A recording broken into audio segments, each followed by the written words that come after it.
Okay, hello guys. Okay, so right now you can go ahead and note that there's a little bit of idle time before this, but this is actually played on Icy Jug and Antiga Shipyard. That's why I'm going to just start at that. That's why there's no game timer. I'm just going to continue from here, because this is a good game that I want to show something that you guys should hopefully learn from.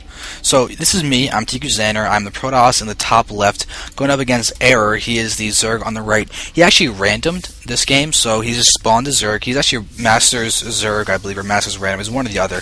So, he's, right now, it's basically a Masters versus Masters game, and Error was just like, hey, let's play some games and practice. And something happened in this game that I actually realized I would actually like people to know, because it's pretty important in some scenarios, and that could actually really give people games. So I want to actually point this out about the map and just realize that, hey, people, you can actually utilize this to your advantage. So right now, I don't know what race he is, so I just have the pawn here out in front. I'm going to play the odds that it's not Zerg, and I think I'll put my first gateway over here, play normally. But there's always the backup that if you're going up against a Zerg and you're randoming, or if you go up against a Zerg who's a random to start with, you can easily put your second and third gateways over here, and then you basically have your wall that's supposed to be there in the first place, and you 3-gate expand it normally. This is something I stole from White Raw after watching White Raw's stream for a bunch of times, but I don't think he does this anymore. Not quite sure what the reason exactly is why he stopped doing it, but right now you can see Error going for a 14 pool, so something crazy bad there. So now, I'm just continuing to play normally. I'll throw down my assimilator soon. I forget which gas. There's the gas. So use that one. And run around. You can see that I actually, if I was paying attention to my minimap at that time, I would have actually seen that Overlord and realized that he was Zerg and that he wasn't in this spot, but I wasn't looking at that moment, so I don't get to see what race he is at the start. And this is one of those frustrating times where it's, okay, I wonder if he's Zerg. If he's Zerg, it'd be annoying, blah, blah. But so is the nature of playing against a random player. So now gateway's getting close to completion. You can see that I'm just making sure that I have vision of spots. As I've seen more and more Terrans lately lifting off factories and putting them inside opponents' bases and just doing that way. So I'm just giving myself vision of everything I possibly can as soon as I possibly can. One thing that I don't have vision of quite yet is right here. So I've got this base covered, this space covered, and this also serves as a spot for netted swarms in case of Zerg. So now I see this for over here from Error. And you'll notice that he actually took his expansion here. He doesn't want me to block it, so that's what he did. And now, I'm going to actually go ahead, and I see the gas. I'm pretty sure I saw the gas. Yeah, I saw the gas, and I'm going to move forward here because I'm pretty sure he's going to get his expansion fairly soon. So that's what I'm assuming, and I'm going to move forward, and I have no idea that this base is up. So he's just playing normally, I'm playing normally. You can see that right now my secondary score is done, and I've got my Zealot here. Once I have 300 or so minerals, you'll see me plot down gateway and gateway, and then I have my normal wall off against Zerg. So right now you can see him, I can see that he's doing this here, and I'm blocking this. And some guys actually like to go ahead and, first off, that's really odd. First off, some guys like to go ahead and just put expansion down somewhere else if their expansion gets blocked. So that's why I moved down here, so now I see this. I actually have it queued to go over here as well.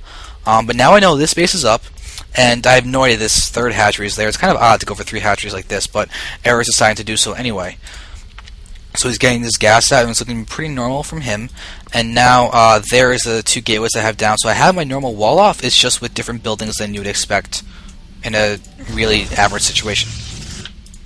So I'm curious what he's going to be doing over here with that hatchery and everything. But right now we have metabolic boost is not started yet. He needs to have 100 gas before he can go ahead and get that going. But right now you can see that my plan is pretty simple. It's just played normally.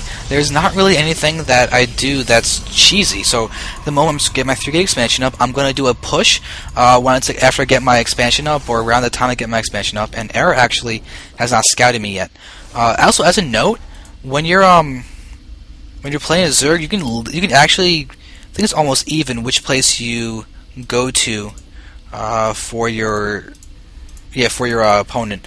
I think if you're playing in Zerg, you might want to go ahead and go down here so you can get to the natural faster. But that's really all I can say about the scouting. So now Error has got 28 drones. I have 24 probes. There's goodbye to his scout. I'm getting ready for my expansion. You can see that my 3 gates are all getting out these sentries here. My warp gate is actually not that close to being done. I actually don't chrono my warp gate that much because there's no penalty, I believe, for a warp gate versus normal cooldown. Warp gate cooldown versus the cooldown of these guys normally. So I don't really feel any pressure to actually get that warp gate out ASAP. You and you actually get more units out there by finishing a unit, then growing into warp gate, and then warping in more units. That's another trick you can do to make early pushes even stronger. So right now, Error's still on 2 base. This is just a macro hatch at this point in time. So that's not really anything crazy. So he's got all these drones here. He's mining efficiently. It's doing really well.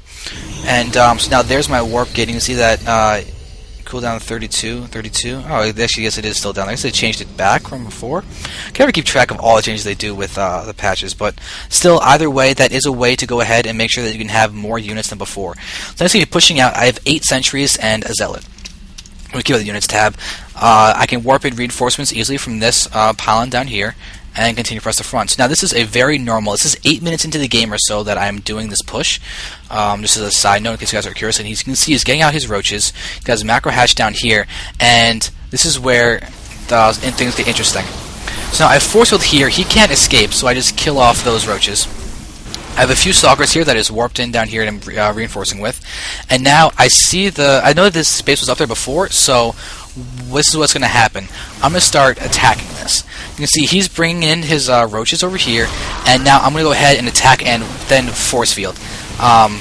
Look at that, blocking off all those. I misplaced the force. You can see I'm spamming a little bit, but still, this is a lot of damage that he's taking. He's losing economy. Most of his drones were at this base, which is hurting him a lot.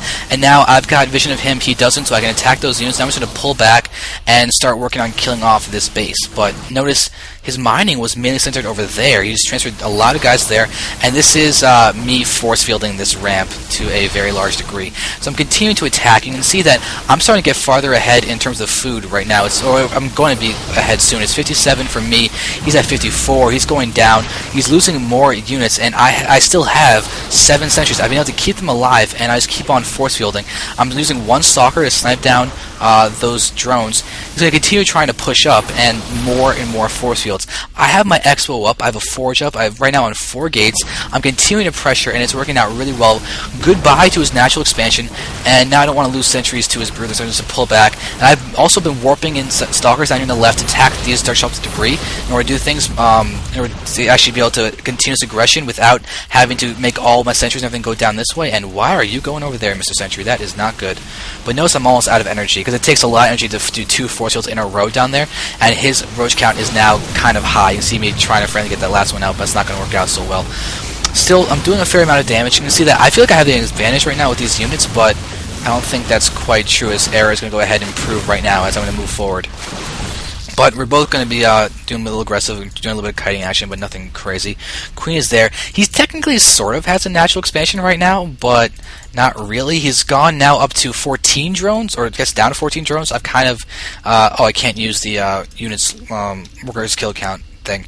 But still, 38 units lost to my 13, and a lot of those were drones. So it's a pretty important thing to note about this map, is that that's a possibility. So you can actually kind of work that into your build if you want to throw down a pylon here and then block further on with a cybernetics core or a gateway to further delay this base and actually make them want to take this as their third. You can do a lot of damage in that respect. And then there's me saying that was really drawn out, because it was. That was a very long engagement down there. There's a lot of multitasking going on. You can see that I'm select on my Chrono Boost to continue that aggression up. I've got the Robos going down and more gateways, Twilight Council. And Error's a very nice guy, so he's just saying nice force field. It lasted forever. And we're being very nice and friendly to each other, because we're good people. Modest. So I have a pylon down here just because why not at this point. I have the scouting pro down there, and I can easily use this if I want to do a DT follow-up or just some kind of aggression. Plus it serves as just a plain scout if this base is going to get taken, because this is going to be another logical base to take from Error's point of view. You can see he's getting out his metabolic boost a little bit late because he was going for mainly roaches earlier on. And Error's like, he should have countered probably. Yeah, this is a friendly game, so now we're going to see him move over. He's now back to 60 food just now. I'm now at 76. I've got +1 on the way. I'm getting out an observer, and I've got stalkers coming in. I've got a lot more income than him. I'm looking to be in a much more stable spot.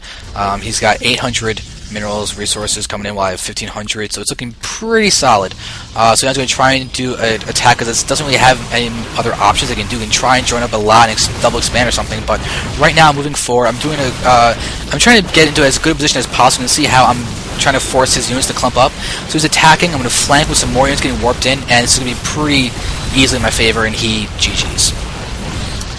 So that's the game. I just want to point out the possibility of using this as an aggression, and then we're going to build by getting the pylon and starting next core, and the follow-up that can happen with a game like that. So I hope you guys enjoy this. I think this was an interesting game. That's why I showed it to you. Plus, I think my stream's finally like semi-working. All right, and also getting double robo because I figure as he's going pure roach, he's gonna be behind, so I can double out immortals. It'll be really, really good.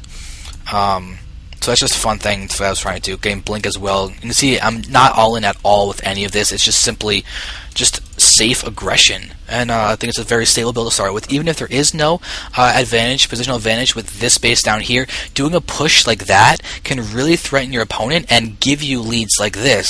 I do know that Huck likes to go ahead and push out with this, and not enough people do. I think Ranged also is a player that does that, but I thought that'd be interesting if you guys could learn from that, so I hope you did. Thank you very much. You can see sort of my plan that I'm going to have with double robo, blink stalkers, observers, and it's pretty stable standard stuff. So thank you very much. Hope you enjoyed it, and I will give you guys more videos.